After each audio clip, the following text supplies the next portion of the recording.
Kwa jina naitwa Ali Karim Biku, mwenyekiti wa soko la Ilala.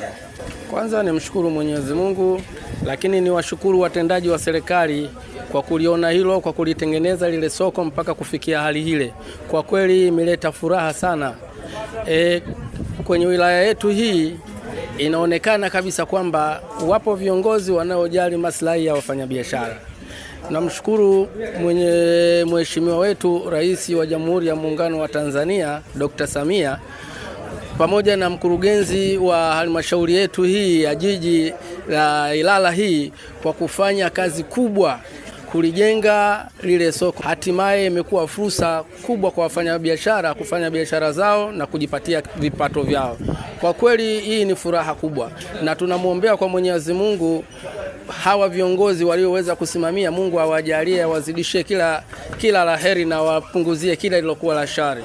Maana fursa hile inafanya kipato kwa wale watu wa hali ya chini ambao ni sisi wafanyabiashara.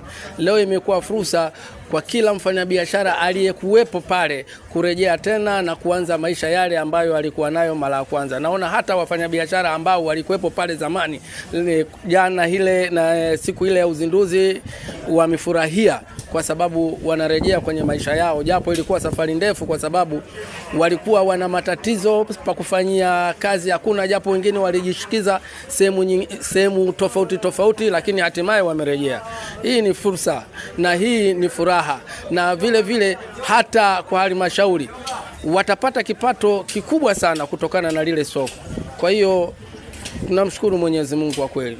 Hata sisi wafanyabiashara wa soko la Ilala tunawapongeza na tunawashukuru waliotengeneza ile soko.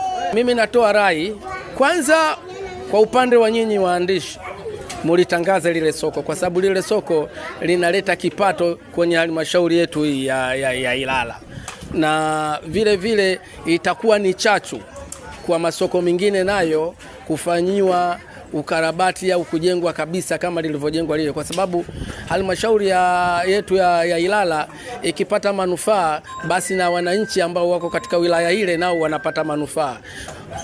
Kuna wengine wanakaa mbali, tunajua fedha zile zinazotumika, japo watu wanaweza wakaona kama masiala, lakini madaraja, mashule, manini Dr. Samia anayajenga, lakini hakuna kingine, ni ushuru ule ambao unatoka kwenye yale masoko. Kwa hiyo sisi tunampongeza kwa kweli. Mimi neno la mwisho nawatakia kila laheri na nawashukuru viongozi waliotengeneza. Mungu awazidishie, wawe wapige hatua zaidi, na masoko mengine wayafanyie hivyo, na wawe wana uchungu na halmashauri yao, wapige hatua mbele, wajenge masoko mazuri kama yale ili ipatikane fursa. Bado kuna watu hali ya chini wengi ambao wanatafuta nafasi za masoko. Kwa mfano ukija soko letu la Ilala utakuta bado watu wako mitaani. Kwa hiyo tunamuomba sana Dr. Samia, ilikuwa ahadi atoka miaka karibuni 10 iliyopita huko.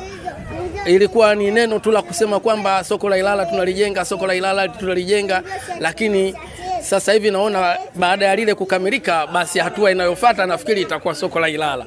Kwa hiyo nimshukuru sana na nimpe big up kabisa Dr. Samia.